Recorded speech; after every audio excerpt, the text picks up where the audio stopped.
Goeiemôre liewe gemeente. In die kiddekrant wat julle gekry het, is daar nie eintlik nuwe afkondigings nie. Dit is net weer, ek het die verlede week sin ingelos oor die diakoniese fondse.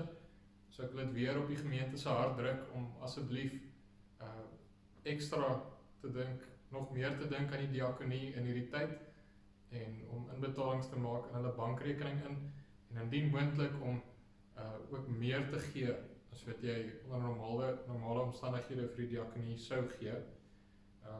Die bankbesonderhede van Jeanette se ma se hulpfonds is ook nog in die kiddekrant en dink ook daaraan om daar 'n inbetaling te maak. Dit is vir haar kankerbehandeling. Sy is nie op 'n mediese fonds nie en dit kos R7.500 per keer. Die gemeente waar sy is, Gereformeerde Kerk Potchefstroom, het hierdie hulpfonds gestig om lidmate te help wat hierdie tipe nood het. So, hulle het ook 'n skrywe gerig aan ons diakonie, waarin hulle vra vir hulp. Ja, maar ons het toe nou besluit om die gemeente ook daarby te betrek. Die diakonie het, dink hulle het uiteindelik besluit om 'n bedrag oor te betaal. Maar dit is maar klein in vergelyking met hoeveel kankerbehandeling kos. So, dink asseblief daaraan. By die verjaarsdag is dit dat Marike en Jolanda maandag verjaar. So by voorbaat geluk aan julle twee en dan ook klein Lia verjaar donderdag. Hulle die kleintjies groei so vinnig, en sy gaan waarskynlik nie verstaan as ek hierdie vir haar sê nie, maar as sy doen, baie geluk klein Lia, so hoop jy het ook 'n lekker dag. En dan verjaar Rita komende Vrydag. Nou, ek verstaan dat sy ook hierdie video-opnames kyk, so Rita, daar in Duitsland, baie geluk met jou verjaarsdag.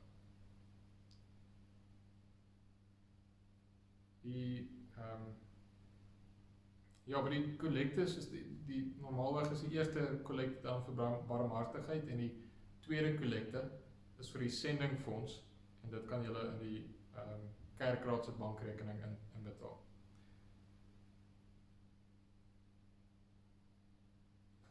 Ek sien nou, ek het nooit in die kiddekrant iets opgegee vir 'n voorafsang nie. So ek gaan nou vra dat ons Psalm 25 vers 2 saam sing.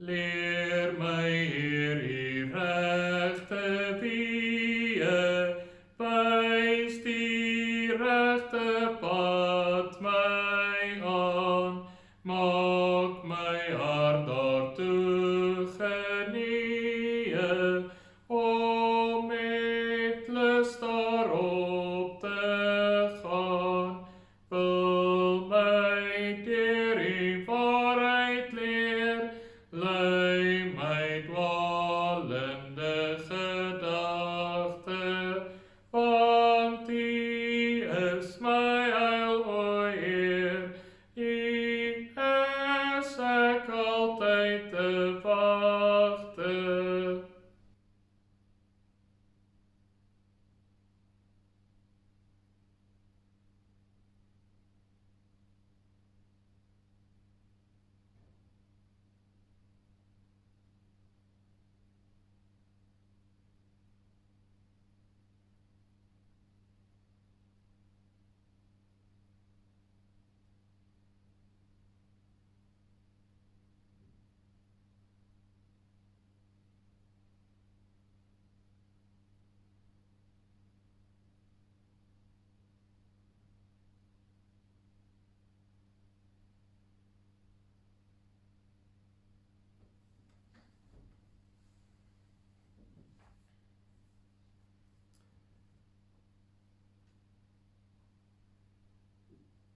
Kyk op na die berge, waarvandaan sal daar vir my hulp kom?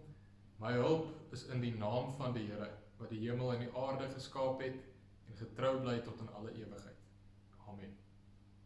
Kom ons bid nou vir die seën van die Here en daarna gaan ons loof met Psalm 90. Ons Vader, ons bid dat U ons sal seën met U genade, barmhartigheid en vrede en die van die seën en die kragtige werking van die Heilige Gees. Amen. Kom ons loof God nou met Psalm 90, daarvan verse 1, 7 en 9. U was o Heer vanaf die vroegste jare, vir ons 'n vlug en skuilplek in gevare, voordat die rotsgebergtes was gebore, die aarde het niks geroep was lang tevore, is U o Heer dienzelfde God van mag, onwankelbaar in wese en in krag. Maar wie kan leef met enkel voor te kla? Leer ons dan so te tel ons lewensdae, dat wysheid ons kan voortlei in ons gange, ons hart kan vul met dankbrul of gesange. O lank o Heer ons dae gaan verby, keer tot ons weer betoon ons medelij. Laat ons U werk aanskou wat nooit beswyk nie, laat van ons kruis U heerlikheid nie wyk nie, laat oor ons aanlig al die lieflikhede, en eer veroor ons in ons laaste bede, bevestig by die onguns van die tyd, bevestig tog ons werk in ewigheid.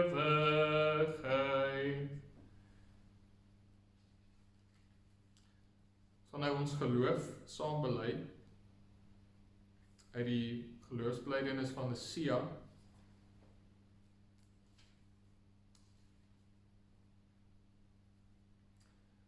Ons glo in een God, die almagtige Vader, die skepper van die hemel en die aarde, van alle sigbare en onsigbare dinge.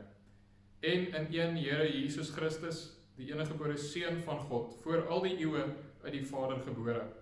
Hy is God uit God, lig uit lig, ware God uit ware God, gebore nie gemaak nie, een in wese met die Vader, deur wie alles tot stand gekom het.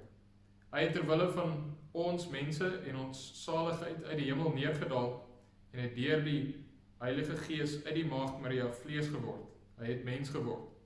Onder Pontius Pilatus is hy vir ons gekruisig, hy het gelei en is begrawe. Op die derde dag het hy volgens die skrifte opgestaan, en hy het na die hemel opgevaar. Hy sit aan die regterhand van die Vader, en hy sal met heerlikheid terugkom, om die lewendes en die dooies te oordeel. In sy koningskap sal daar geen einde wees nie. Ons glo in die Heilige Gees, wat Here is en lewend maak. Hy gaan van die Vader en die Seun uit, en hy word saam met die Vader en die Seun aanbid en verheerlik. Hy het deur die profete gespreek. Ons glo aan een heilige, algemene en apostoliese kerk. Ons bely een doop tot vergifnis van die sondes. Ons verwag die opstanding van die dooies en die lewe van die toekomstige bedeling. Amen.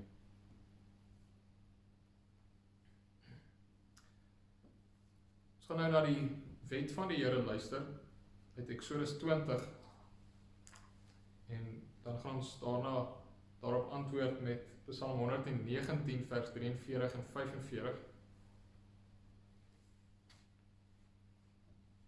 In die prediking gaan ons ook verwys na hierdie gedeelte in die woord van die Here, na die wet, of mens kan ook sê die verbondswoorde.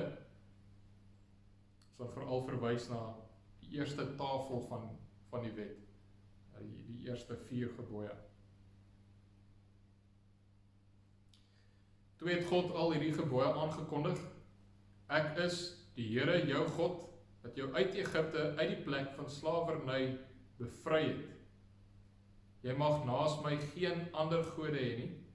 Jy mag nie vir jou 'n beeld of enige afbeelding maak van wat in die hemel daarbo of op die aarde hieronder of in die water onder die aarde is nie.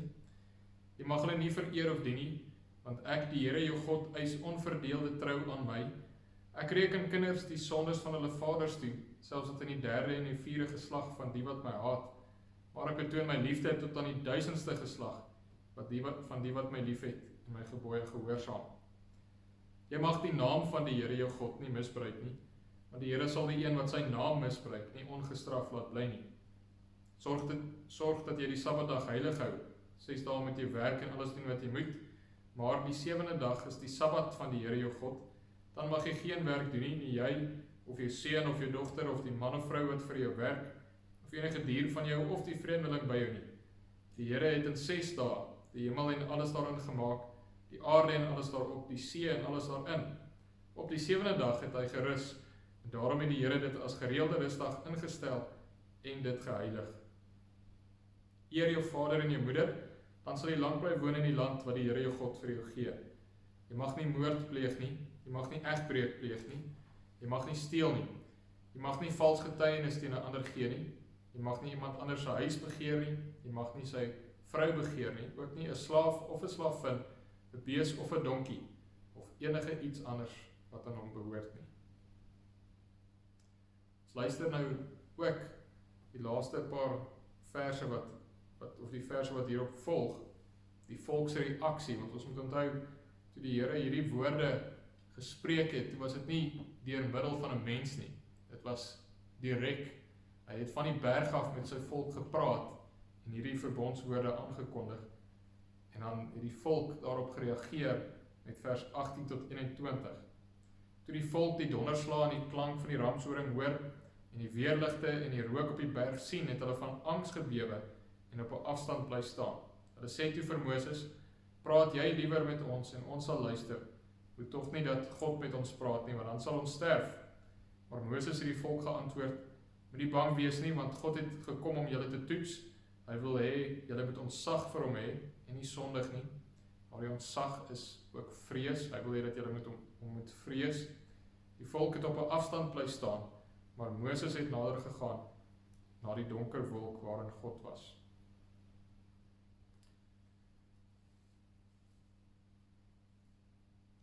Ons gaan nou daarop antwoord met Psalm 119, verse 43 en 45. Terwyl ek daarna toe blaai, is kosbaar om, nadat hierdie volk dan nou sê dat Moses moet na hulle toe gaan, hulle kort 'n middelaar, hulle kort een wat tussen hulle en die Here sal staan, en dan sê die Here self dat dit is goed, en Moses dra dit oor aan die volk. Net daarna dan lees ons oor die bepalings oor die altaar, dat hierdie God is nie hier om hulle uit te wis nie, hy is hier om deur hulle aanbid te word, dat hulle moet aan hom offers bring, hulle moet hom dien. Dit is 'n groot stuk genade dat hy dan net daarna vir hulle leer hoe hulle hom moet aanbid ook in die offers wat hulle bring. Verse 43 en 45, dan sing ons: Stel u woord my tot 'n steensel, dat ek kan lewe en nie loop tot my eie spot en skande na ongewisse hoop. Sterk my, red my, laat die liefde tot die wet in my ontwaak, want u bring oor hul veragting wat bedroggel steensel maak. Vers 45, wil my wat u wet betrag het nimmer prys gee as 'n roof, van vermeetlis, maar beskerm my soos u woord dit my beloof. Hoe verlang ek na u die heilgoed, wat my toewink in u trou. Wees my goed, maak my verstandig, dat ek u bevel kan hou. verse 43 en 45, ons sing dit bidend teenoor die Here. So dit is 'n singende gebed wat ons nou doen. Nou daarna, direk daarna, dan gaan ons voort met ons gebed. So gaan direk nadat ons klaar gesing het, gaan ek dan begin bid. Stel U voor my tot 'n steensel, dat kan lewe en nie loop, tot my eie spot en skande, na 'n ongewisse hoop. Sterk my, red my, laat die liefde, tot die wet in my ontwaak, want die bring oor al veragting, wat bedrog al steensel maak, wil my wat die wet betraag het, nimmer prys gee as 'n roof, van vermeerdeles maar beskerm my, soos U woord dit my beloof. O verlang ek na die heilgoed, wat my toewink in U trou. Wees my goed, maak my verstandig, dat ek U bevel kan hou. Ons Vader, ons wil ons self voor U verootmoedig, o Heer. Ons besef dat ons U gebooie oortree, dat ons U nie aanbid soos wat ons moet nie, en U nie liefhet soos wat ons moet nie.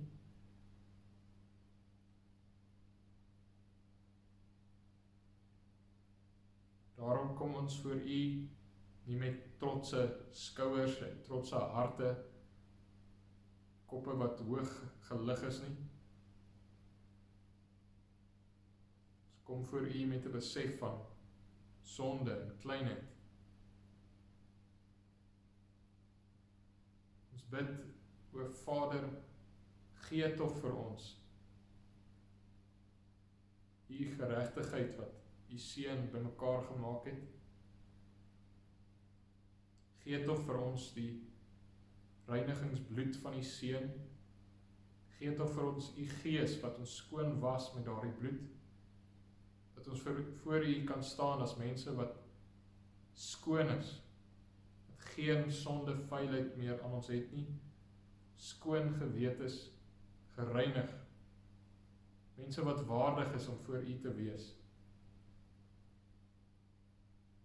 En leer ons dan om U bevele reg na te kom, leer ons om U wette lief te hê, en om dit reg te verstaan, Here, dat ons sal weet hoe ons lewens moet inrig en tot U eer moet leef.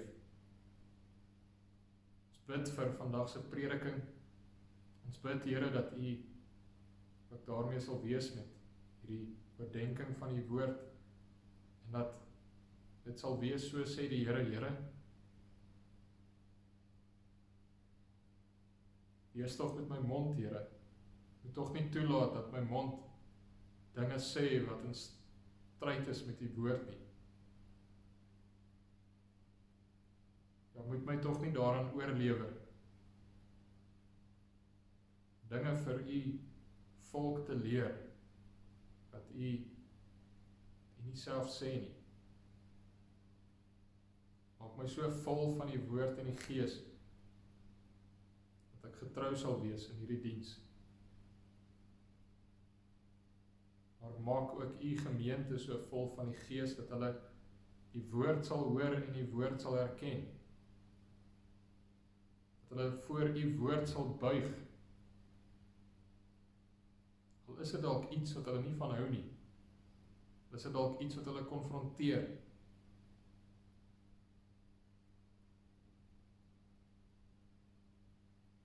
En laat ons voor U buig.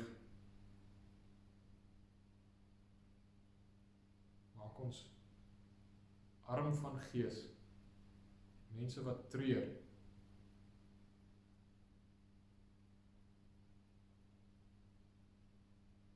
Treur oor ons sondes, maar ook mense wat getroos sal word deur die Seun.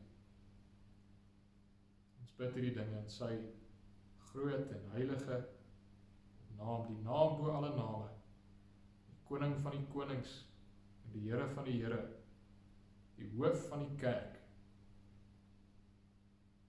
ons, wat sy liggaam is. Amen.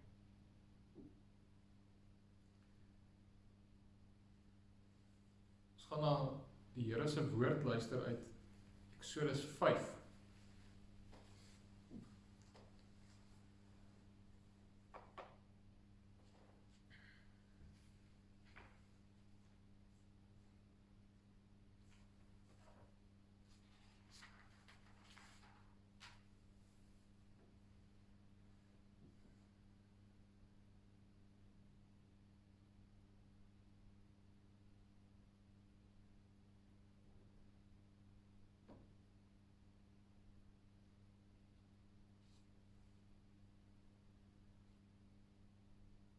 Daarna het Moses en Aaron na die Farao toe gegaan en gesê, so sê die Here, die God van Israel, laat my volk gaan om tot my eer 'n fees in die woestyn te vier. Maar die Farao het geantwoord, en wie is die Here nogal dat ek na hom sal luister om Israel te laat gaan? Ek ken die Here nie, en ek sal Israel nie laat gaan nie. Hulle sê toe, die God van die Hebreërs het hom aan ons geopenbaar. Laat ons asseblief 3 dagreise in die woestyn intrek om 'n offer vir ons God, die Here te bring. Anders tref hy ons dalk met die pes of die swaard. Maar die koning van Egipte het vir hulle gesê, Moses en Aaron, waarom hou julle die volk van hulle werk af weg? Gaan terug na julle werk toe. Julle mense is al reeds te veel en nou wil julle ook nog laat ophou werk. Dieselfde dag nog het die Farao die slawedrywers van die volk en hulle opsigters beveel, julle mag nie meer soos vroeër vir die volk strooi gee om bakstene mee te maak nie, laat hulle self gaan strooi bymekaar maak, en julle moet van hulle dieselfde hoeveelheid stene as tevore bly eis, julle mag niks verminder nie, hulle is net lui, daarom hou hulle aan met neel, ons wil vir ons God gaan offer. Die werk moet vir die manne so swaar wees, en hulle so besig hou, dat hulle nie hulle ore uitleen vir allerhande leuns nie. Toe die slawedrywers en die opsigters van die volk vir hulle gaan sê, so sê die Farao, julle kry nie meer strooi nie, loop haal dit self waar julle dit ook al kan kry, maar aan die hoeveelheid werk word niks verminder nie. Die volk het toe dwars oor Egipte stoppels bymekaar gemaak, en die slawedrywers het hulle aangejaag en gesê, julle moet nog elke dag net soveel lewe, as toe daar nog strooi verskaf is. Boonop het die Farao se slawedrywers die Israelitiese opsigters geslaan en vir hulle gesê, waarom het julle nie vandag soos vroeër dieselfde hoeveelheid stene gemaak nie? Die Israelitiese opsigters kom klaar toe by die Farao, waarom maak jy so met die werksmense? Daar word nie meer strooi aan ons verskaf nie, en tog bly die drywers vir ons sê, maak bakstene, ons word mishandel, maar eintlik lê die fout by u mense. So sê die Farao, julle is lui, dit is die wat julle bly sê, ons wil vir die Here gaan offer, loop, gaan werk, hulle sal nie meer vir julle strooi gee nie, maar julle quota bakstene sal julle lewer. Die Farao vir die Israelitiese opsigters sê, dat die daaglikse quota bakstene nie verminder gaan word nie, het hulle besef wat 'n ramp hulle getref het. Moses en Aaron het hulle buite ingewag, en toe die opsigters van die Farao af by hulle kom, sê hulle vir Moses en Aaron, mag die Here julle straf, omdat julle ons naam sleg gemaak het by die Farao en sy amptenare, en vir hulle 'n swaard in die hand gegee het, om ons mee dood te maak. Daarna het Moses weer na die Here gegaan en gesê, Here, waarom werk u so sleg met hierdie volk? Waarom het u my nou eintlik gestuur, van die eerste oomblik af, dat ek by die Farao gekom het om in u naam te praat, het hy hierdie volk mishandel, tog het hy niks gedoen om die volk te red nie. Toe sê die Here vir Moses, nou sal jy sien wat ek met Farao gaan doen, Ek gaan hom dwing om my volk te laat gaan. Ja, ek gaan hom dwing om hulle uit sy land uit weg te jaag. Ons luister nog 'n stukkie van vers 6 ook. God het vir Moses gesê, ek is die Here. Ek het aan Abraham, Isak en Jakob verskyn as God die Almagtige, maar my naam die Here het ek nie aan hulle bekend gemaak nie. Tog het ek my verbond met hulle gemaak, naamlik om die land Kanaan aan hulle te gee, 'n land waarvan hulle nie burgers was nie. Ek het die gekerm van die Israeliete wat deur Egipte verknegt word, duidelik gehoor, en ek het aan my verbond gedink. Daarom moet jy vir die Israeliete sê, ek is die Here. Ek sal julle van die dwangarbeid van Egipte bevry. Ek sal julle van die verknegting verlos. Ek sal julle vrymaak met mag en met groot reddingsdade. Ek neem julle aan as my volk en ek sal julle God wees.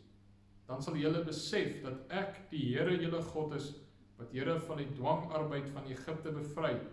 Ek sal julle bring na die land toe, wat ek met 'n eed aan Abraham, Isak en Jakob beloof het. Ek sal dit julle eiendom maak. Ek is die Here. Luister tot daar. Deel van die bedoeling met hierdie preek is dat dit ook moet dien tot ons verootmoediging voor die Here. So ons verootmoedig onsself voor hom as ons sonde besef, swakheid en ook ons kleinheid. Die fokus is meer op die aanbidding van die Here, dat ons moet verootmoedig oor hoe ons tekort skiet daarin in ons aanbidding van die Here. Nou, ek is nou al 3 weke besig om oor hierdie onderwerp te dink. En dit is iets wat kontroversieel is, dit is iets wat ook baie van julle gaan ontstel. Maar ek is vas oortuig. Hierdie is wat God se woord sê, en dat hierdie is wat nodig is, dat ons dit moet hoor.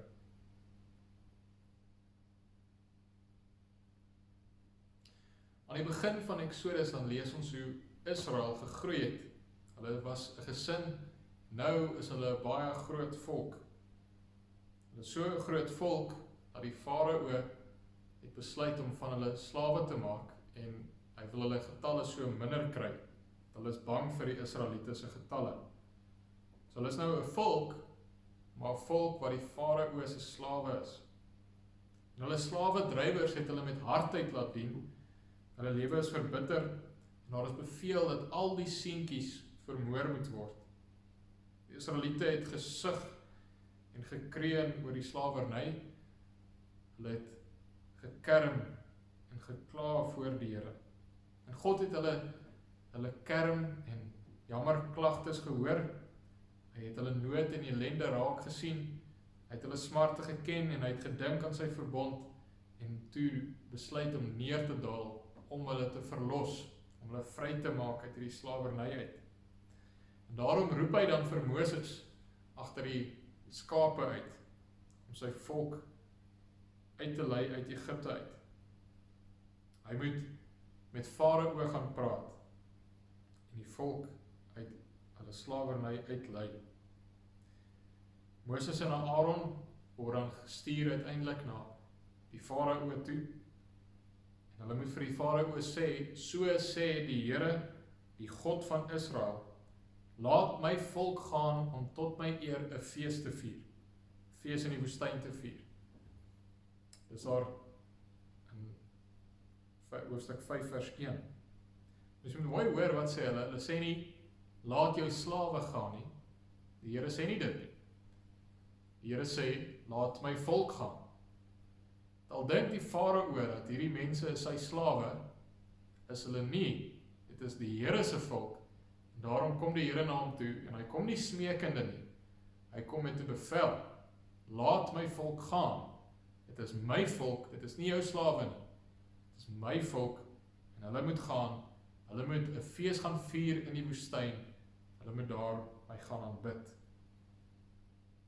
En die farao antwoord dan heel uitdagend, wie is die Here na wie se stem ek moet luister, om Israel te laat trek? Ek ken nie die Here nie, en ek sal Israel ook nie laat trek nie. As mens dink aan wat hy hier sê, dan moet mens skrik. Dit is 'n skrikwekkende ding om te sê. Wie is die Here? Wie is hy dat ek na hom moet luister? En weer word daar vir die Farao gesê, dat die Israeliete aan die Here hulle God moet gaan offer, sodat God hulle nie tref met die pes of swaard nie, en weer weier die Farao om dit te doen. Sy reaksie is eerder om die volk nog erger te onderdruk in hulle slawerny. Soos moet hoor, die Here het gesê, hierdie is nie jou slawe nie, hierdie is my volk. En die Farao gaan en sê, nee, hulle is nie u volk nie. Hulle gaan nie uitgaan om u te dien nie, hulle gaan nie u aanbid nie.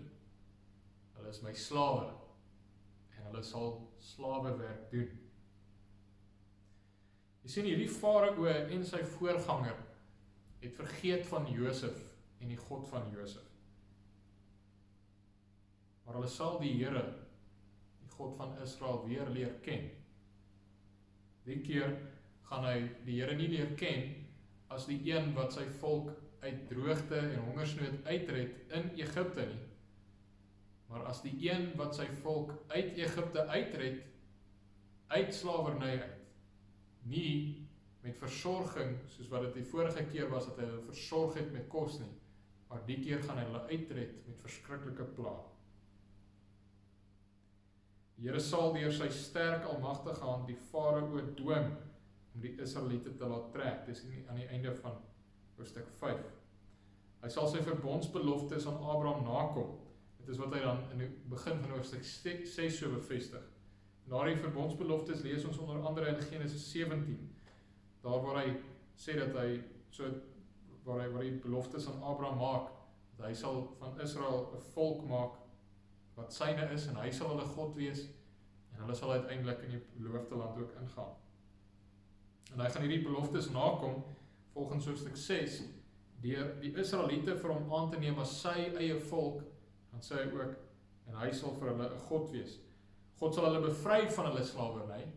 Hy gaan hulle nie los as slawe nie, hy gaan hulle vrymaak. Hy gaan hulle bevry van hulle slawerny in Egipte. Waarvoor? Om te gaan aanbid by Sinai. Hoekom gaan God hulle bevry? Dit is vir aanbidding.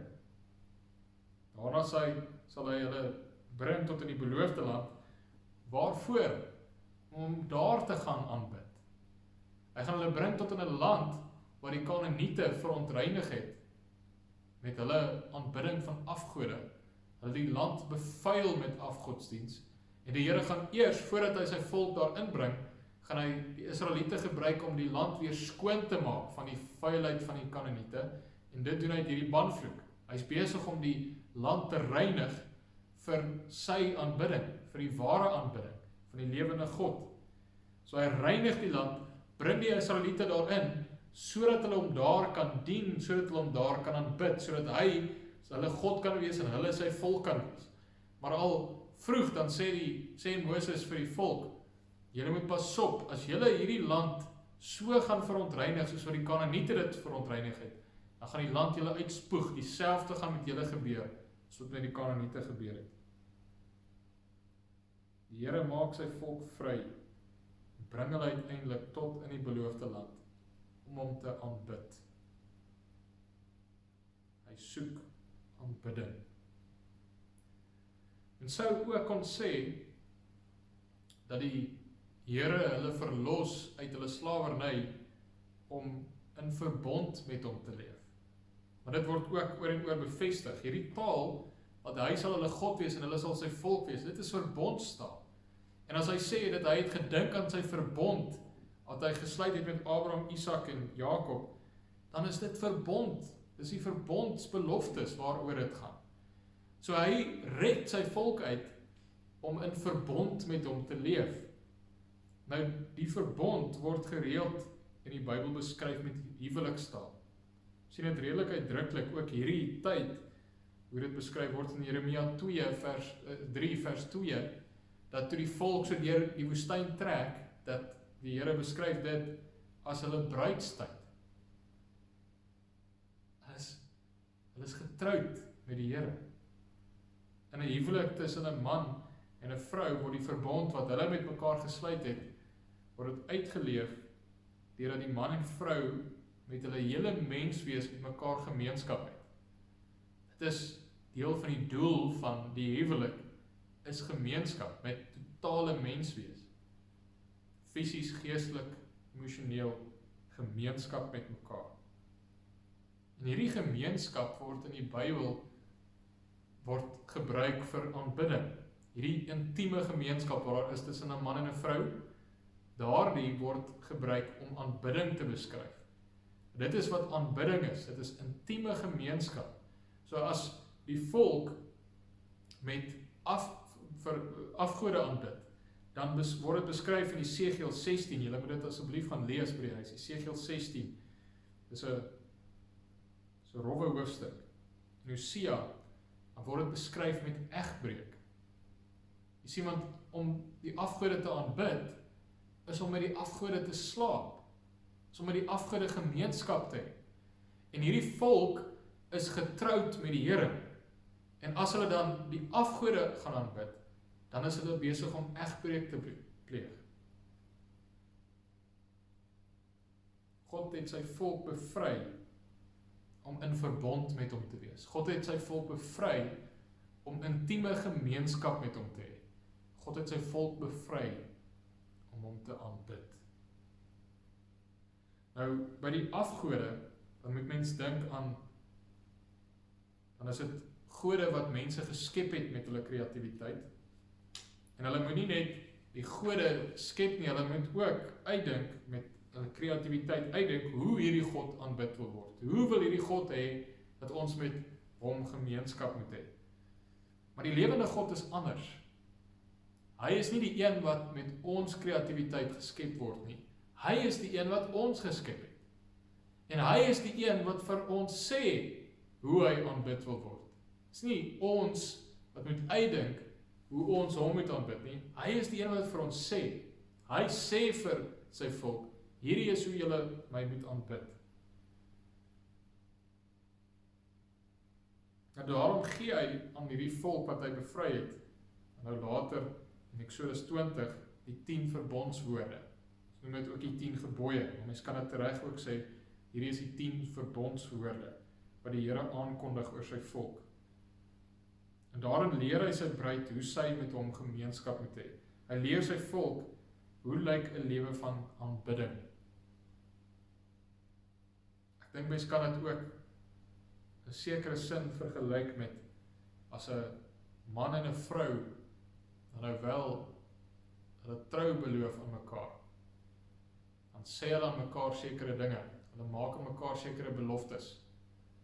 En so word hierdie verbond wat daar tussen hulle dan uiteindelik is in die huwelik, word gesluit met daai beloftes. Nie dink dat die huwelik begin met die regsdokument nie. Die huwelik begin met die verbondsbeloftes wat man en vrou voor die Here sluit. En dit is wat hierdie gebooie is. Dit is daardie beloftes, daardie beskrywing wat die Here gee vir sy volk, van wie hy vir hulle is en wat hulle vir hom is. Daardie verhouding tussen God en sy bruid wat hy beskryf. Waar die Here vir sy vrou mooi leer, hierdie is hoe jy my moet lief hê. Hierdie is hoe jy my moet aanbid, my bruid. Nou dit is iets interessant wat ek ook nou geleer het, is dat die Jode het 'n ander indeling van die 10 gebooie as wat ons normaalweg het. Ons beskryf die eerste sin, ek is die Here jou God wat jou uit Egipte land uit die slawehuis uitgelei het, as die aanhef, of die inleiding. Die Jode het dit as die eerste verbondswoord. So hulle sê dit beskryf as die eerste gebod. En dan wat ons beskryf as gebooie 2 en 3, sit hulle saam as een, in 'n eenheid. Die mens kan iets daarvan sien, hoe nou is gebooie 2 en 3 in mekaar verbind. Maar goed, as mens nou kyk na die aanhef, of dan na die eerste verbondswoord, wat staan daar? Ek is die Here jou God, wat jou uit Egipte, uit die slawehuis uitgelei het. Wat sê hierdie God, hierdie bruidegom vir sy bruid hier? Hy sê, ek is die Here. Ek is jou God. Ek is die een wat jou uit Egipte uitgelei het. Ek is die een wat jou uit jou slawerny uit bevry het. Ek is joune. Jy is myne. Tweede verbondswoord dan. Of die eerste gebod. Hy het sy volk bevry om hom as sy enigste God te hê. Ek is jou God. Jy mag geen ander gode voor my aangesig hê nie. Hy sê vir sy bruid, sorg dat ek jou enigste een is. Ek moet jou enigste bruidegom wees. Jy mag nie ander gode voor my aangesig hê nie. Jy mag nie vir jou ander mans gaan bymekaar maak nie. Ek is jou enigste een. Volgende verbondswoord. Dan sê hy daar dat hy het sy volk bevry om hom alleen lief te hê, deur voor hom alleen te buig, deur sy gebooie alleen te onderhou en hom alleen te dien. Hy sê in die effek vir sy bruid, sorg dat jy nie iets anders skep wat jy voor lief is nie. Jy kan nie ander gebooie voor my hê nie. Ander gode hê waarvoor jy buig nie. Jy kan nie voor die ander gode gehoorsaam wees nie. Jy kan nie die ander gode dien nie. Ek is die enigste een wat jy moet lief hê. Jy sien hoe is die eerste gebod, soos wat ons dit nou sal noem, die eerste gebod en die tweede gebod, so nou aan mekaar gebind, waar hy in die eerste een sê, ek is jou enigste een. Daar's nie 'n ander God vir jou nie. Jy mag nie 'n ander God vir jou maak, wat jy ander mans na toe gaan nie. En die tweede een wat sê, jy mag net my lief hê, my alleen. Dan die volgende ene, leer hy het sy volk bevry om hom, soos wat daar staan, sy naam te ken en sy naam te eer. Hy sê vir sy bruid, leer my ken en eer my, sorg dat jy nie my naam verydel nie. En dit is my dan opvallend as ons gaan na Efesiërs 5, waar die verhouding tussen die man en die vrou in die huwelik beskryf word, dan word daar gesê, wat is die taak van die man teenoor sy vrou? Hy moet haar lief hê. Wat is die taak van die vrou teenoor haar man? Sy moet hom eer. En dit is wat hier staan. Eer my naam. Moenie my naam verydel nie. Eer my.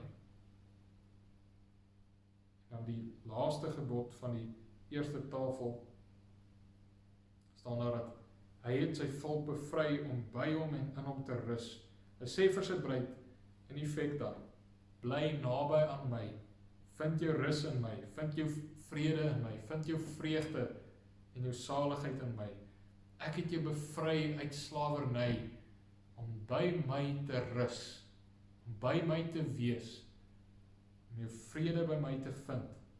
Sorg dat jy die dag wat ek vir jou rus afgesonder het, so deurbring, deur by my te rus, naby aan my te wees. Dit is asof die bruidegom vir sy bruid sê, spandeer met my tyd, kom wees naby aan my, ek wil naby aan jou wees. Ek stop nou vir eers by hierdie eerste tafel, nadat God hierdie verbondswoorde hoorbaar aangekondig het met donderslae en blitse en die klank van ramshoring en die berg wat rook, dan sê die volk vir Moses dat Moses eerder na die Here toe moet gaan om te hoor wat die Here wil sê, en dat hy, Moses, dan die Here se woorde aan die volk moet oordra, want as God verder so met hulle praat, dan gaan hulle verseker sterf. En dit is opvallend dat die Here self sê dat dit is goed wat hulle sê. Hulle het 'n middelaar nodig. Hierdie volk kan nie direk met hierdie God in aanraking kom nie. Hulle het een nodig wat tussen hulle en God staan, 'n middelaar. Dit is wat Moses se rol is. Dit is wat 'n middelaar is. Dit is, hier is God en hier is die volk en Moses is in die middel. Hy is die een wat tussen die volk en die Here beweeg en tussen hulle optree. En dan gee God nog 'n klomp van sy wette En die verbond word dan beseël met offers, met besprinkeling van bloed en met 'n feesmaal. Hierdie huwelik is nou bevestig. En dan roep die Here vir Moses op die berg op, waar hy die plat klippe moet kry, waarin die Here die verbondswoorde en die wette vir hom neergeskryf het, waarmee hy die volk moet onderrig. Ons lees daarvan in hoofstuk 24 vers 12. En dan sê vir 40 dae is hy daar bo op die berg, en die volk wag daaronder vir sy terugkoms. En terwyl die Israeliete besig was om te wag, dan lees ons in vers 24 tot vers 15 tot 18, en lees ons dat hulle kon die magtige teenwoordigheid of die heerlikheid van die Here sien skyn in die wolk het die berg toegemaak. En dan kom die Here met sy heerlikheid bo op daai berg, en die wolk beskerm die volk van die Here se heerlikheid. Want as die wolk nie daar is nie, dan gaan die Here se heerlikheid die volk uitwis. So die Here beskerm hulle deur die wolk daar te laat staan, maar hy laat nog steeds sy heerlikheid gloei in daai wolk soos 'n vuur, dat die volk die hele tyd daaronder kan staan en die hele tyd kan sien, daar is ons God sy heerlikheid, daar bo op die berg, ons sien sy heerlikheid gloei daar in die wolke, terwyl hulle wag, kan hulle dit sien. En ten spyte van dit, raak die wag vir hulle te veel, en hulle vra vir Aaron om vir hulle 'n beeld te maak van die God wat hulle uitgelei het. Nou, Aaron doen dit. Die Here het hierdie volk uitgelei uit slawerny, om hom te kom ontmoet, om sy bruid te wees, om hom te kom aanbid. Die huwelik is nou net gesluit, die verbond is nou net beseël, nou net. En wat gebeur? Hulle maak vir hulle 'n afgod. Hulle dink aan hoe hierdie afgod aanbid wil word. En hulle doen dit.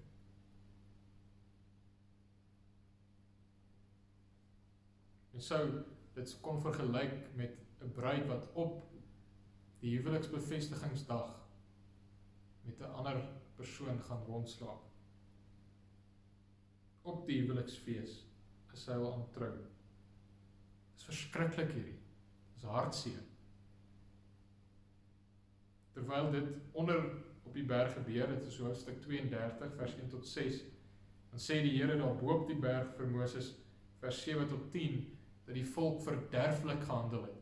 Hulle het 'n verderflike afgod aanbid en so het hulle self verderflik geword, verdorwe. Hulle is verderflik. En hy sê dat sy toorn gaan nou teen hulle ontvlam en hy gaan hulle verteer. Wat gaan gebeur?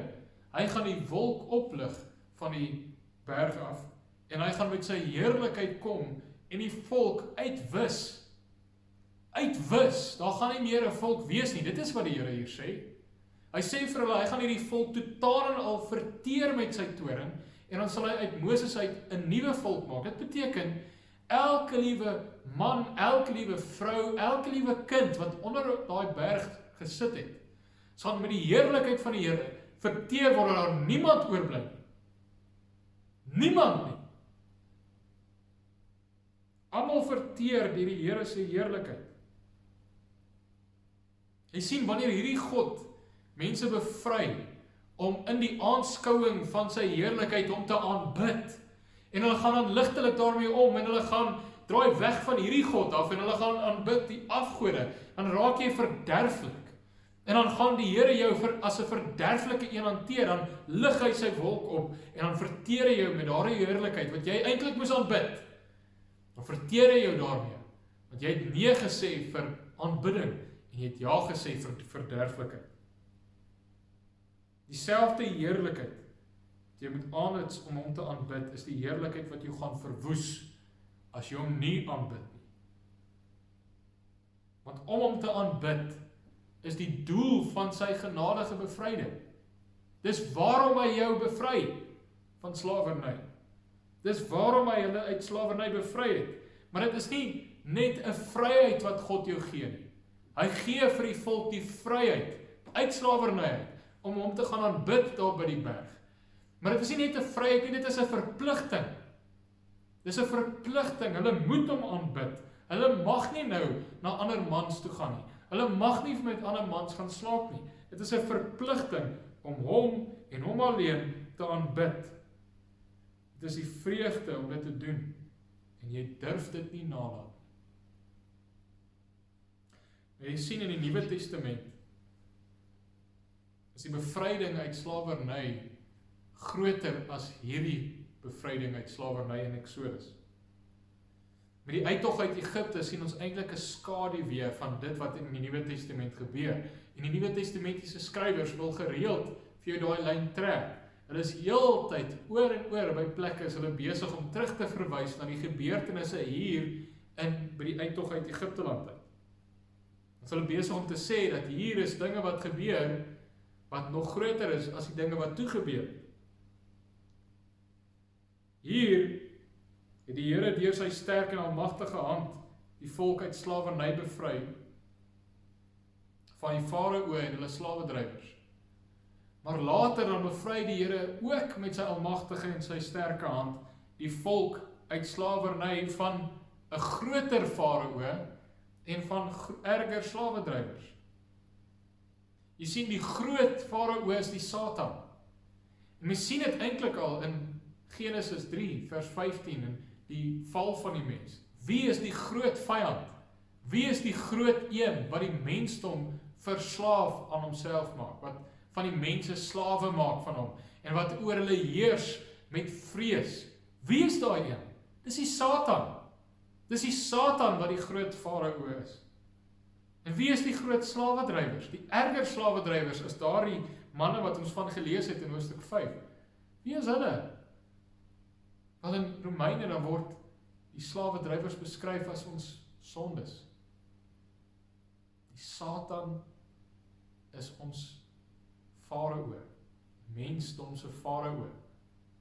En hy heers oor ons met vrees. En hy dryf die mense aan met die sondes. Maar dan roep die Here een wat groter is as Moses, om die volk uit te lei uit slawerny uit. Hierdie is die een na wie Moses self verwys het, as die profeet wat die Here uit sy volk gaan verwek in Deuteronomium 18 vers 15 tot 19. En in Eksodus is die Egipte en hulle gode verwoes deur die Here se strafgerigte. En Israel is verbygegaan op grond van die bloed van die Pasgalam. Hoofstuk 12 vers 12 tot 13. In die Nuwe Testament het die Here die owerste van die wêreld vir Satan verwoes. In die vervulling van hoofstuk 3, Genesis 3 vers 15 is sy kop verwoes. Sy kop is stikkend getrap. Die volk is verbygegaan op grond van die bloed, nie van 'n dier nie, maar van die lam van God, van Jesus Christus, van God die Vader se eie seun. God het sy volk uit Egipte uitgekoop met bloed, met lewe.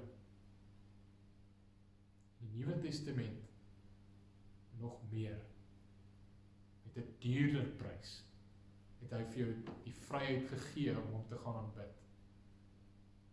Die prys wat hy betaal het, is die lewe van sy seun.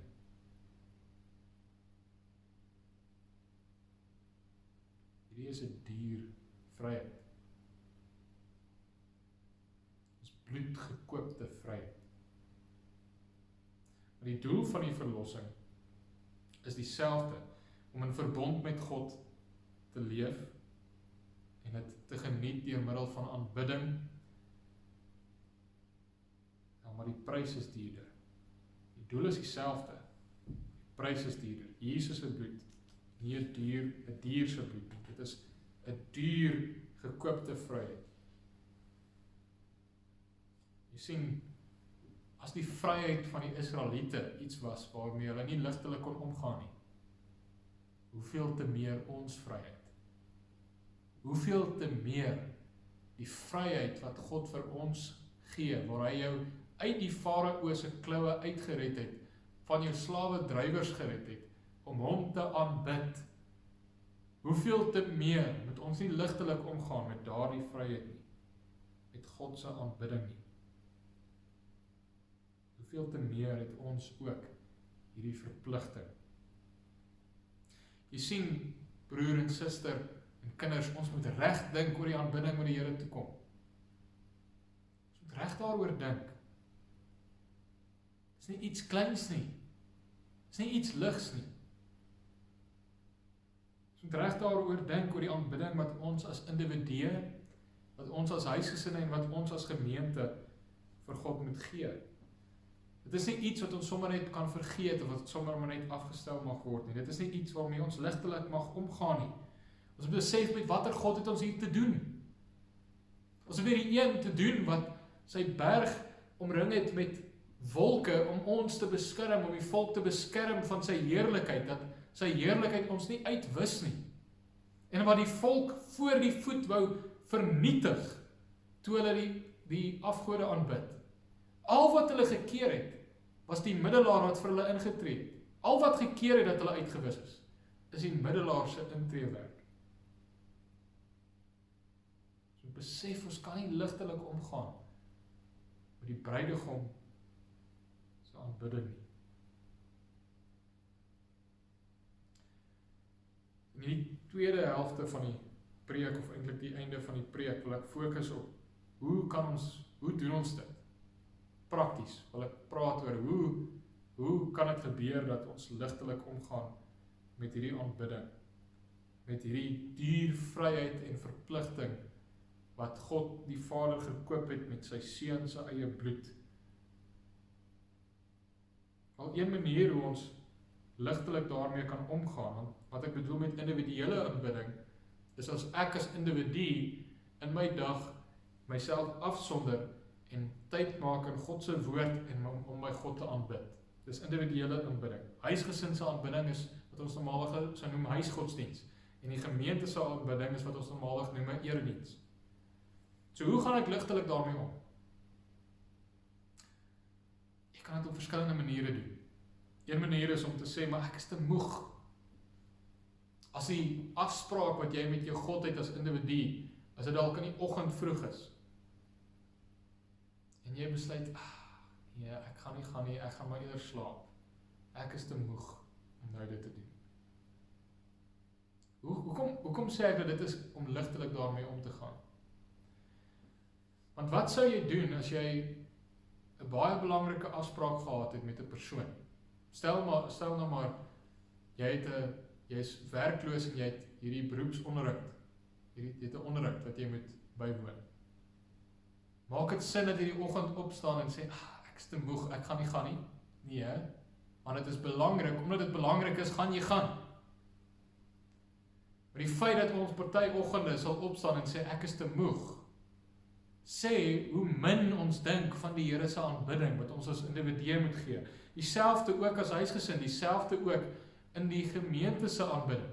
As ek en jy in die oggende sal opstaan, wanneer ons moet opgaan om die Here te aanbid as gemeente, en ek sê, maar ek is te moeg, en ek sê vir my vrou, ek is te moeg, ek gaan nie, kom ons lê nog 'n bietjie in, kom ons slaap hierdie keer 'n bietjie. Wat is jy besig om te doen? Jy is besig om ligtelik om te gaan met die aanbidding, die vryheid wat God met sy eie seun se bloed gekoop het, dat jy moet kan opkom om hom te kom aanbid, en die verpligting daarin, en dan sê jy, dit is nie vir my belangrik genoeg nie, ek gaan eerder nog 'n bietjie inslaap en sluip. Ander manier hoe ons te lig gaan omgaan daarmee, is as ons net sê, dood eenvoudig, maar ek is nie lus nie, en daarom gaan ek dit nie doen.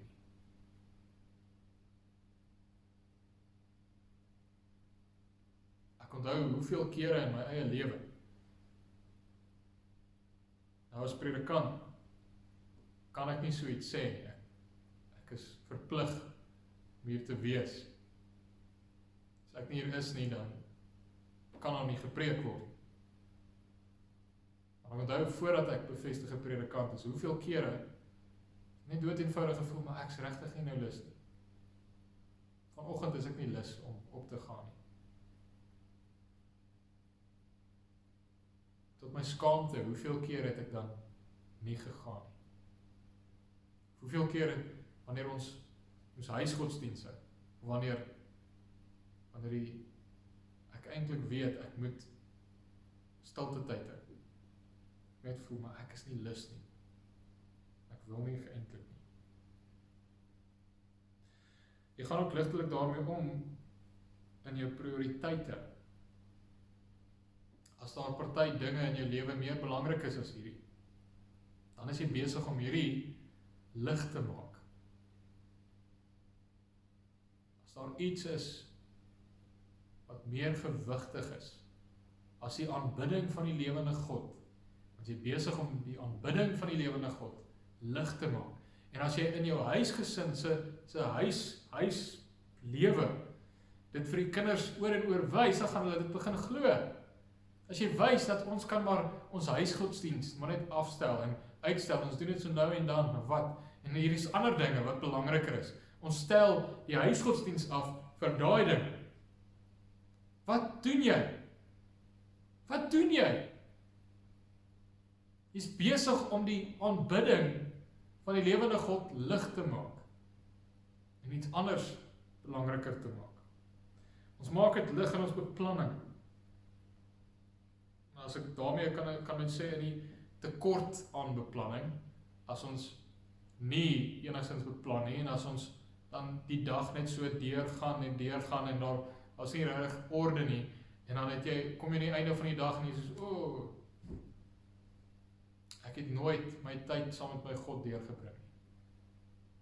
Of jy het jou dinge nie goed beplan nie, en dan kan jy nie opkom na die erediens toe nie. Of jy het slegte beplanning, wat weer aansluit by die prioriteite. So jy kan jou dag haarfyn beplan, jy kan uitstekende beplanning hê, maar dit is slegte beplanning, as jy nie in jou dag inbeplan, om jou tyd met jou God deur te bring nie, om jou God te aanbid nie. Dit is slegte beplanning, as jy jou week deeglik beplan, maar jy beplan nie om as huisgesin jou God te aanbid nie. Jy beplan nie om jou dinge so in plek te kry, dat jy op die rustdag kan rus, om jou God te aanbid nie. Dan het jy slegte beplanning, al het jy beplan, dit is sleg. Ons kan nog op ander dinge ingaan, maar daar is 2 laastes waarop ek dieper wil stilstaan. Ek gaan die ene wat ek nou so oorstaan, gaan ek net vinnig noem. Jy gaan ook ligtelik om met die aanbidding van die Here, as jy dit bygelowig doen, en as jy dit doen soos 'n fariseer. Bygelowig bedoel ek, dat jy kom op na die Here se erediens toe, om hier as gemeente die Here te aanbid, maar jy kom nie vir aanbidding nie. Jy kom met bygeloof, dat as jy net hier kom sit, dan word jy gered. Bygeloof. Die ware geloof sê dat jy word gered deur Jesus Christus. En as jy klaar gered is, dan wil jy hom kom aanbid. Dan wil jy God die enig aanbid. Jy kom nie en sit in die erediens om gered te word, omdat jy hier kom sit nie. Dis bygeloof daar. En die fariseer is weer, as jy dit koud en sonder liefde doen, as jy dit net doen as 'n dooie gewoonte, of 'n dooie tradisie, maar jy doen nie omdat jou hart dit wil doen, dan is jy besig om dit te doen soos 'n fariseer. Die 2 waarby ek meer wil stilstaan nou, in ons toepassing is, jy maak die aanbidding waarvoor God jou vrygemaak het met sy seun se eie bloed lig, as jy dit afgee wanneer iemand dit opeis.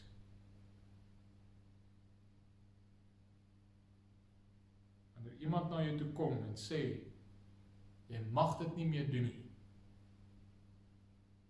en jy gee dit op, dan het jy dit lig gemaak. Het iets opgegee, waarvoor God die Vader sy seun gegee het, om daai vryheid vir jou te gee. En dan sê ek gee dit op, omdat iemand na my toe kom en dit by my opeis. Geliefdes, wanneer ons dink aan die regering se verbod op religieuse samekomste, dan moet ons besef dat die regering dit as 'n oortreding verklaar het, as ons gemeente hierdie vryheid wat God vir ons gegee het, om op te kom en God te aanbid, Die regering het dit verklaar as 'n oortreding as ons dit uitleef. Die regering sê dat ons mag die Here nog as individue en huisgesinne aanbid, maar ons mag nie as gemeente saamkom om hom te aanbid nie.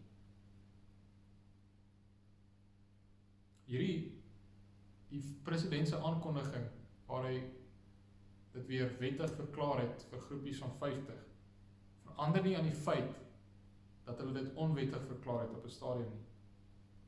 Maar ons moet nie toelaat dat ons aandag van hierdie feit dat die samekoms van die gemeente om te aanbid, dat dit onwettig verklaar is nie. Ons moet nie laat ons aandag hiervan afgetrek word deur die regering se intensies, die regering se gesindheid of die regering se bedoeling met hierdie verbod nie. Net omdat hulle goeie bedoelings het, verander nie aan die feit dat hulle dit verbied het nie. Dit verander niks nie. Wat die gesindheid en die bedoelings wel het, dit is verswarende omstandighede of verligtende omstandighede. Dat as dit 'n regering is wat die Christelike geloof vyhandig gesind is, dan is dit verswarende omstandighede. Hulle oordeel voor die Here is swaarder. Maar as dit is vir ander redes, soos wat ons regering sin tans is, op die oomblik nog, dan is dit verligtende omstandighede. Hulle oordeel gaan ligter wees as wat die regering van China is wat die Christene vervolg. Maar hulle het nog steeds die aanbidding van die lewende God onwettig verklaar, deurdat ons kan nie die gemeente se aanbidding. Hulle sê die individu en die huisgesin kan dit doen in afsondering, maar die gemeente mag nie saamkom om te aanbid nie.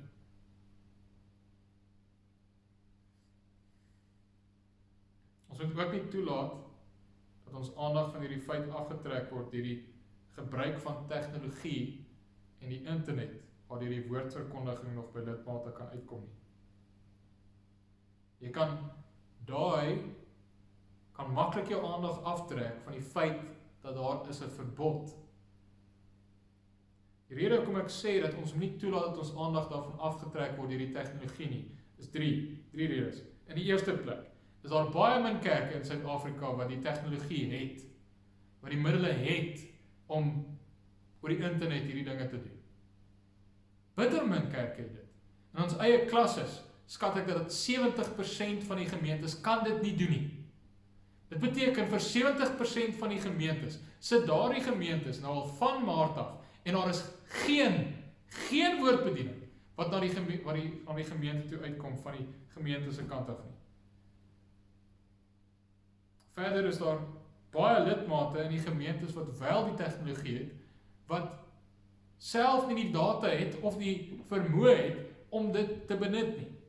Ons eie gemeente het ook sulke gevalle. Ons kan nie sê dat ons is tevrede met hierdie werkswyse, terwyl ons lidmate daar by die huis sit en hulle kry geen bediening nie.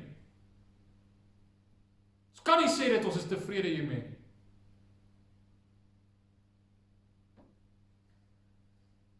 Die laaste ding is dat ons moet nie val vir die illusie. Wanneer ek en jy by die huis sit en ons kyk na 'n rekenaarskerm, na hierdie video wat nou opgeneem word, kan nie dan val vir die illusie dat ons deurdat ons so kyk na 'n video besig is om as gemeente saam te kom vir aanbidding nie. Ons doen nie.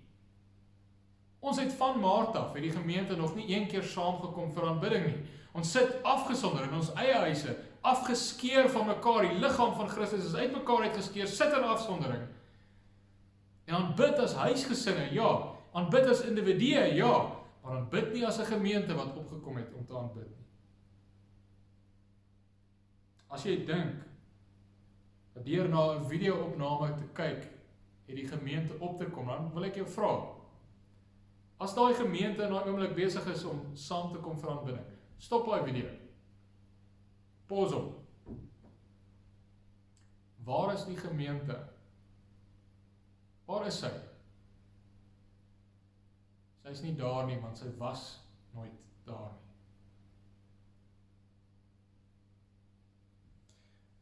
Sien, hierdie is ernstig.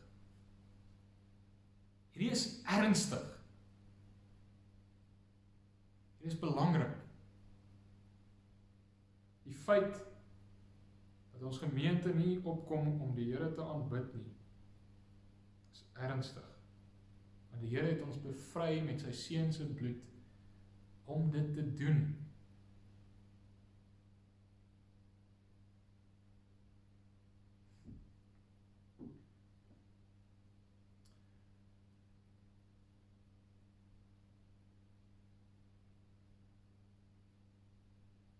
As iemand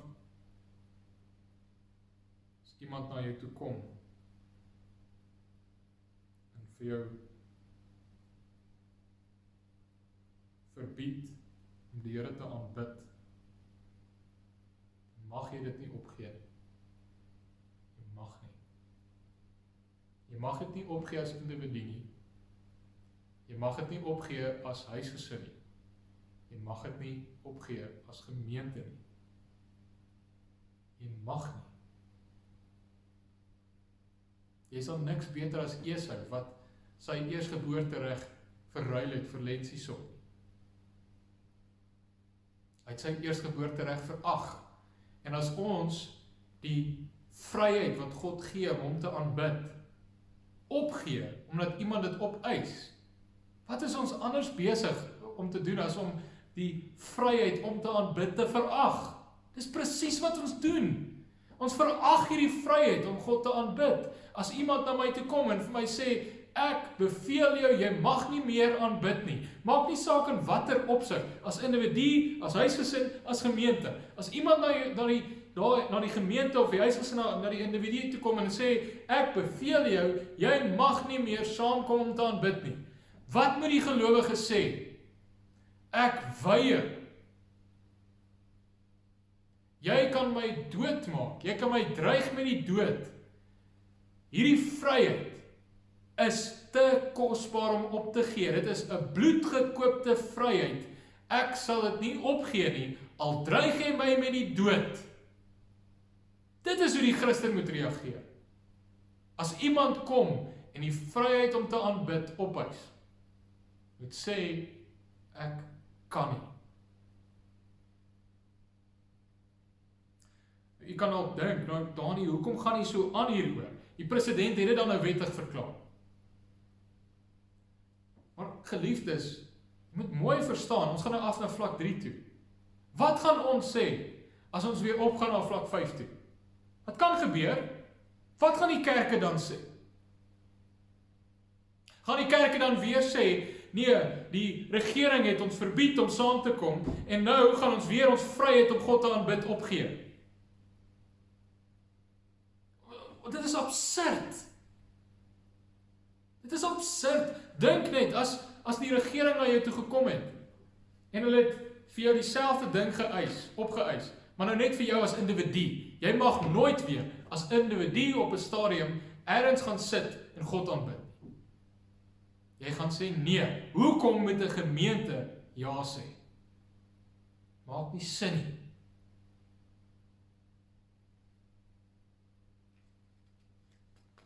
Die laaste punt, wanneer ons die aanbidding van die Here kan lig maak, is as ons dit afstel sonder geldige redes. Nou mooi hoor, die vorige een het gegaan oor iemand wat dit kom opeis, wat dit by jou wil wegvat. Hy sê jy mag dit nie meer doen nie. Hierdie ene is nou dat ons self dink oor iets en ons sê, ons stel dit af, ons besluit, ons gaan dit nie gee vir die Here nie. Daar moet geldige redes wees waarom dit gebeur. Nou, ek kan dink dat dit is moontlik, al daar omstandighede is waarbinne die gees bedroef sal wees, as ons dan nie in daardie omstandighede, as individue, as huisgesin of as gemeente, die aanbidding afstel nie. Ek kan dink dat daar moet omstandighede wees, dis moontlik dat daar omstandighede is, waarin die Gees sou wou hê, dat ons die aanbidding wat deur Christus na die Vader toe moet gaan, dus in daai omstandighede dit nie in daai oomblik vir hom moet gee nie. Ek kan dink dat daar is moontlike omstandighede waar dit moet plaasvind. En so dit beteken, as daai omstandighede moontlik is, dan beteken dit dat dit is moontlik om geldige redes te hê om die aanbidding af te stel. Aanbiddingstyd af te stel. Maar wie besluit oor wat is geldige redes? Dis nie die individu nie. Dis nie die mens nie. Dis nie 'n kerkraad in sy kerkraadshoedanigheid nie. Dis nie die pa wat net uit sy eie uit moet besluit. Ek dink, hierdie is nou, as die hoof van die huis, sê ek, ons stel dit af. Nee. As ons so dink, dat die mense kan maar besluit, wanneer die aanbidding van die lewende God afgestel te word, dan is besig om hom te hanteer soos 'n afgod. Ons is besig om uit te dink, hoe hy aanbid moet word. Dis nie hoe dit werk nie. Dit is God se aanbidding. Hy is die een wat sê, hoe dit moet gebeur, hy is die een wat sê, of dit afgestel moet word, maar watter omstandighede. So voor jy as individu, voor jy as man, as die hoof van die huis, en voor jy as 'n kerkraadslid besluit om die aanbidding van die lewende God af te stel, dan moet jy jouself eers voor die Here stel, voor sy troon stel, en voor hom stel en sê, Here, my lewende God, is hierdie die omstandighede, waaronder ek hierdie aanbidding moet opgee, moet afstel.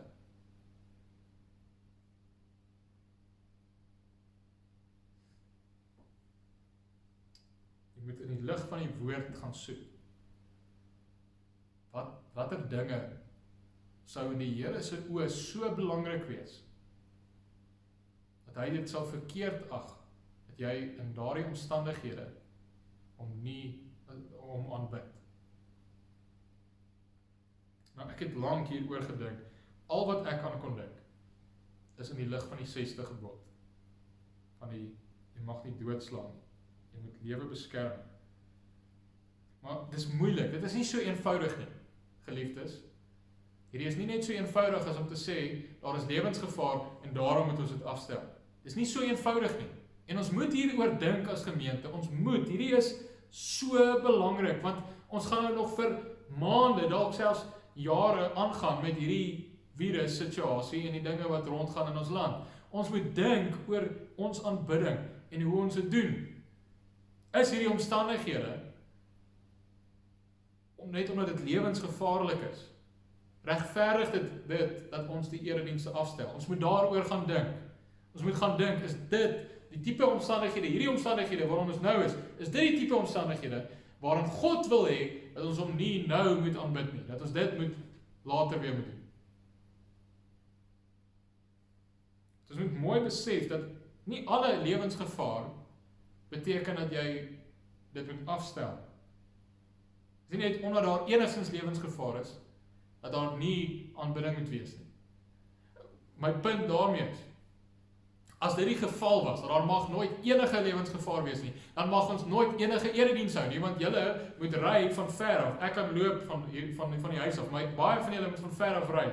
En dit is gevaarlik om die paaie te wees, ons weet hoe baie mense gaan dood op die paaie. So ons sit die mense lewensgevaar wat moet reis tot hiernatoe, en dit beteken dat ons mag nie meer eredienste hou nie, want ons stel mense in lewensgevaar. So jy sien, dit is absurd om dit so daar te dink. Ons gaan sê nee, net omdat hierdie mense in lewensgevaar is in hulle reis hiernatoe, beteken nie dat ons moet die eredienste afstel nie. So lewensgevaar as sulks beteken nie dat eredienste afgestel moet word. En daar moet 'n sekere vlak van gevaar wees voordat dit regverdigbaar is om 'n erediens af te stel of om my individuele aanbidding af te stel. So 'n voorbeeld daarin, waarin ek probeer dink aan praktiese voorbeelde. Hoe sou dit lyk as 'n individu wil aanbid, maar hy moet dit nie al verder doen nie. Hy moet nou iets anders gaan doen. Hy moet die aanbidding wat hy beplan het om te doen, moet hy afstel en eers aan iets anders aandag gee. Hoe sou dit lyk? Wel, ek het maar gedink, as jy nou in die veld wil gaan jou huisgodsdienst, jou stilte tyd hou, jy stap met jou stoeltjie daar in die veld in, en op pad na jou sitplekkie toe, daar waar jy normaalweg onder die boom sit op jou stoeltjie, daar byt 'n pofadder jou, of waar byt 'n rinkels jou, dan glo ek nie, dat die Here in daai omstandighede wil hê, dat jy moet nou sê, maar my afspraak met die Here is vir 7 uur, dit is nou 5:07, kom ek gaan sit maar nog steeds onder die boom, en ek hou my stilte tyd, en dan sal ek mediese hulp gaan kry. Ek sê nou maar, maak dit iets erger as 'n pofadder of 'n rinkels, maak dit 'n swart mamba. Wat sou die Here van jou verwag in daai omstandighede? Hy sal vir jou verwag om dan dadelik mediese hulp te gaan kry. Nie om dan jou stilte tyd nog steeds te gaan hou nie. Dink aan 'n huisgesin. Hulle het hulle tyd van huisgodsdiens, maar dan begin die pa kry die tekens van 'n hartaanval.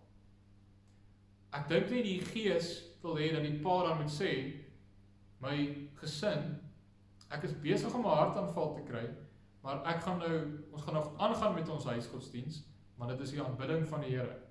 Nee, hulle moet dan in die kar klim en hulle moet hospitaal toe ry. En in 'n gemeente se geval was dit moeiliker om aan te dink. Want hoekom is dit moeiliker? Want dink aan 'n gemeente waar wat in Korea is of wat in Irak is. Daar is drastiese lewensgevaar. As jy as gemeente God aanbid, dan kan hulle jou vang en hulle kan jou doodmaak. Dis moeilik. Dit is nie so eenvoudig om net te sê, daar moet lewensgevaar wees nie, want dan beteken, daar mag nie lewensgevaar wees nie, want dan beteken dit dat daai gemeentes daar mag nooit as gemeentes aanbid nie. As jy konsekwent is, dan is dit die gevolgtrekking. Die gemeentes daar mag nooit as gemeente saamkom om te aanbid nie. Al is dit in die geheim, daar is lewensgevaar, hulle mag nie saamkom nie.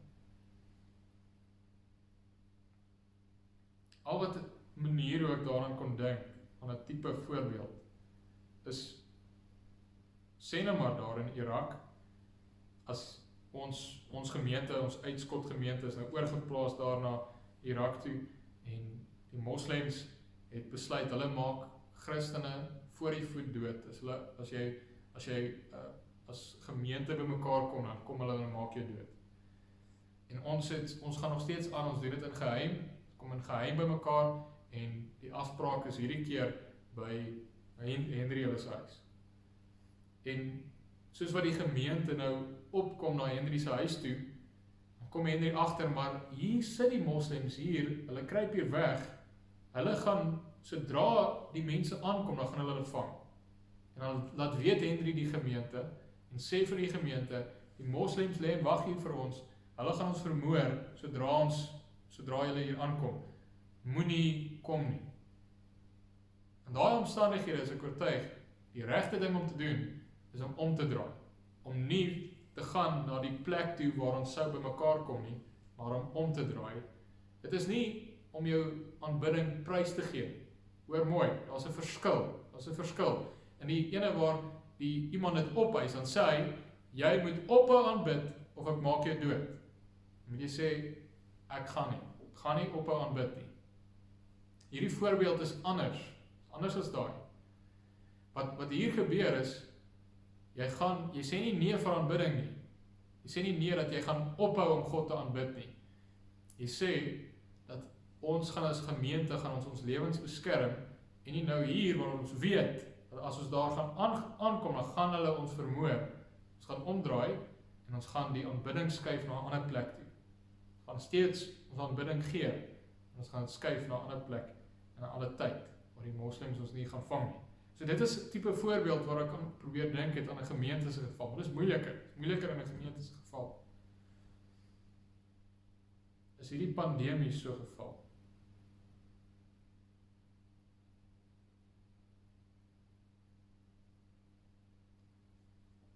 Is die huidige gesondheidsrisiko van so aard, dat dit regverdig, dat die aanbidding, die gemeente se aanbidding van die Here afgestel word?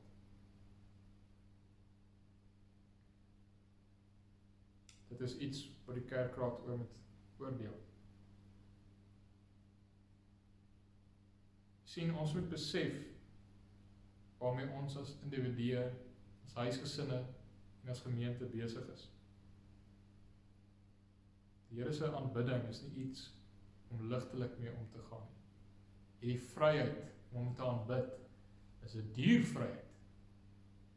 Dit is 'n vryheid wat hy vir jou gegee het met sy bloed. Sy seun se bloed is die prys wat hy betaal het om vir jou hierdie vryheid te gee om te aanbid.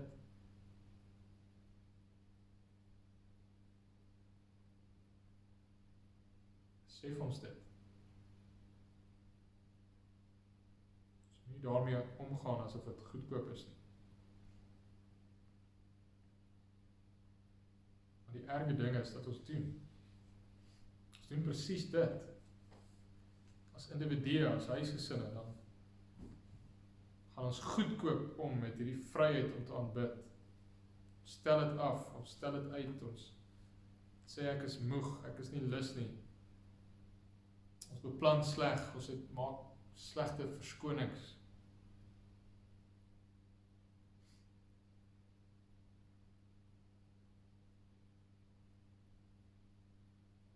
Baie rede vir verootmoediging.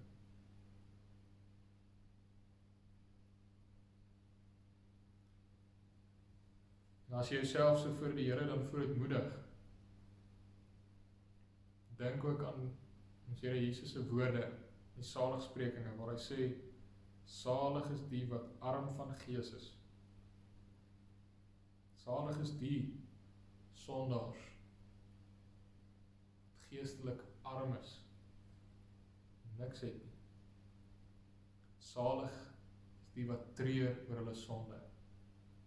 As jy jouself voor God wil verootmoedig, gaan lê voor hom as 'n arme sondaar, as 'n bedelaar wat smeek om genade en huil. Huil. Huil.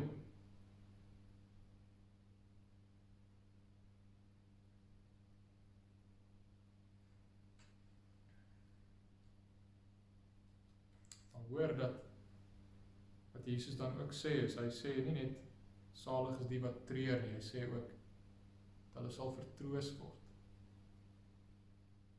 En dan kan ons nou terugdink na die geskiedenis in Egipteland. Die Here se toorn wou ontvlam teen die volk en hulle uitwis voor die voet. Man, vrou, kind, seentjie, dogtertjie, babietjie, ou mens, almal uitwis. Wat het dit gekeer? Die middelaar wat die Here daar gestel het, om vir sy volk in te tree.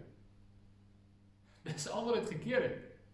Jy sien, God self het gesorg dat daar 'n middelaar is, wat gaan intree vir die volk, wanneer sy toorn ontvlam, dat die middelaar dan daar sal wees, om vir die volk in te tree, sodat sy toorn nie die volk heeltemal uitwis nie.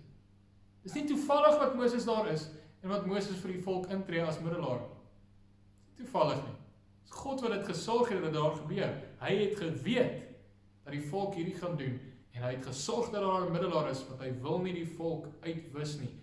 Hy wil sy verbondsbeloftes hou.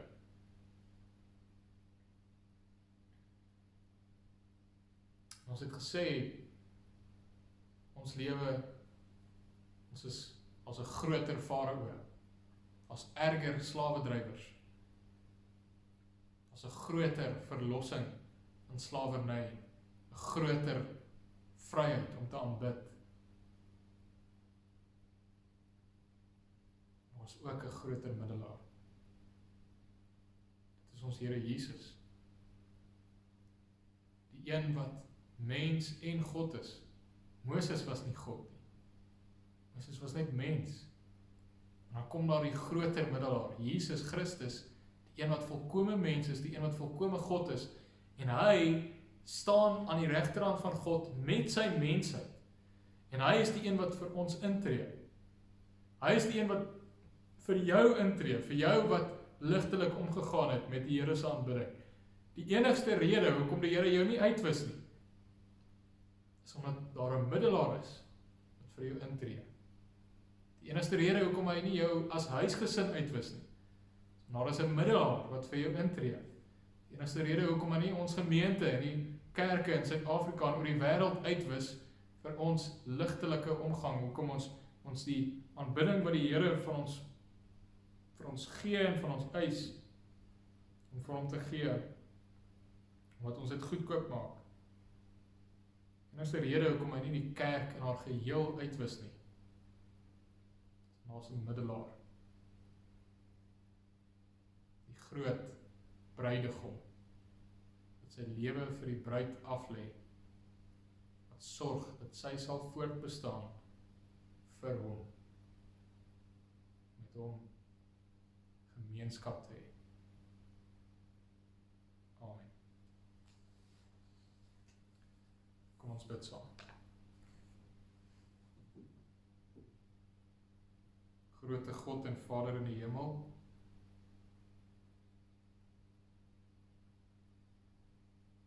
ons bid dat U ons diep voor U laat verootmoedig,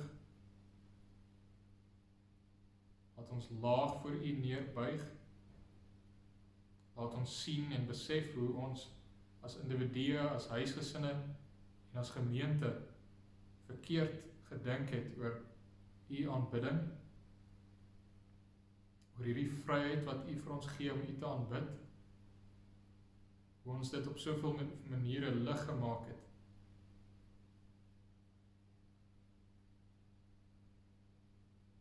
Ja, o Vader, dit is so hartseer dat ons dit doen.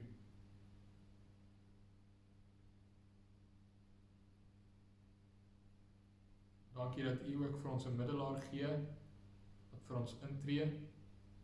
Dan bid ons, Here, stuur tog U Gees om ons te verander, dat ons 'n hoë agting sal hê van U aanbidding.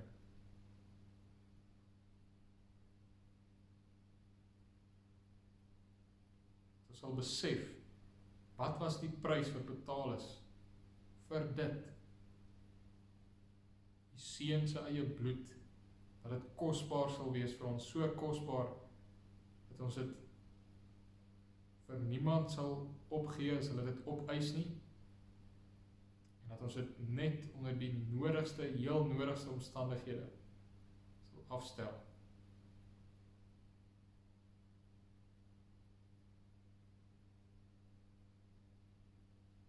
Ons Vader, ons bid vir die mense wat hierna luister en wat ontsteld is, dit wat hulle hoor. Bid vir die mense wat hierdeur gekonfronteer word, vir die mense wat nou vir die eerste keer hierdie tipe dinge hoor, en dat dit is net te veel, dit is net so baie dinge om aan te dink. Ons bid, Here, wil U tog deur die Gees sag en maar tog ferm met hulle werk. Die hulle begelei die regte dinge raak te sien.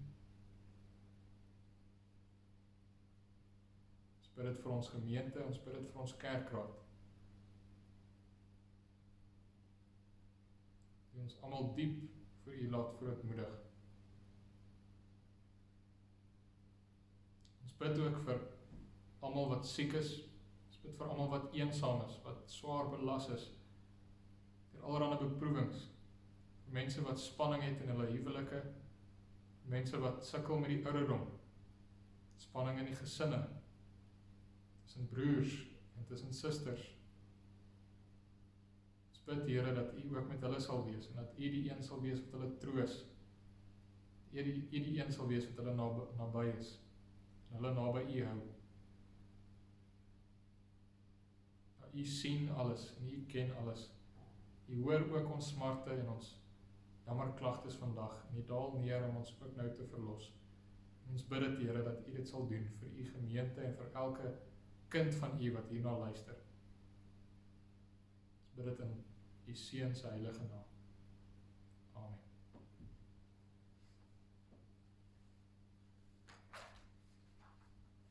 Ons gaan nou skrifruiming 5-3 saam sing, verse 1 en 2.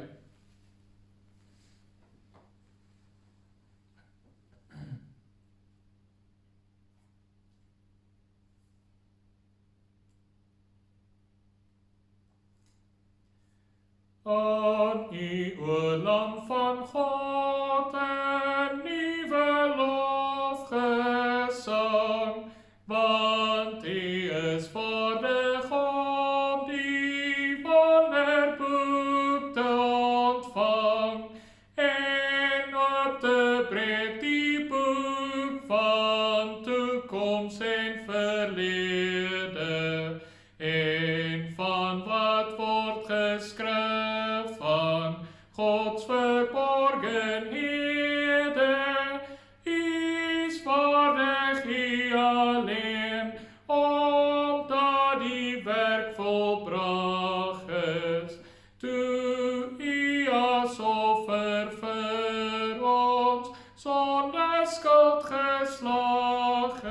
is, uit van die hemel hoog op aarde neer wou daal, en ons vir God gekoop uit alle volk en taal.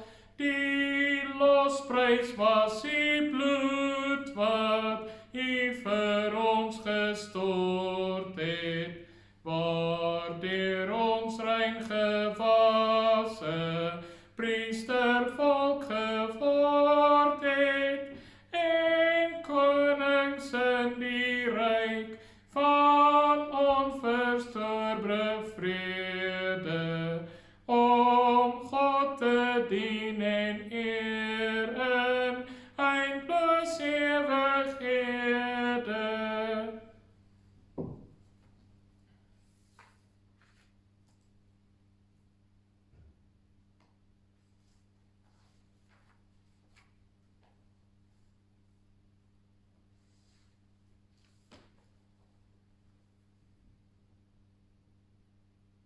Vader, ons bid dat U ons sal seën en ons beskerm. Ons bid dat U tot ons redding sal verskyn en ons genadig sal wees. Ons bid dat U ons gebede sal verhoor en aan ons vrede sal gee. Amen.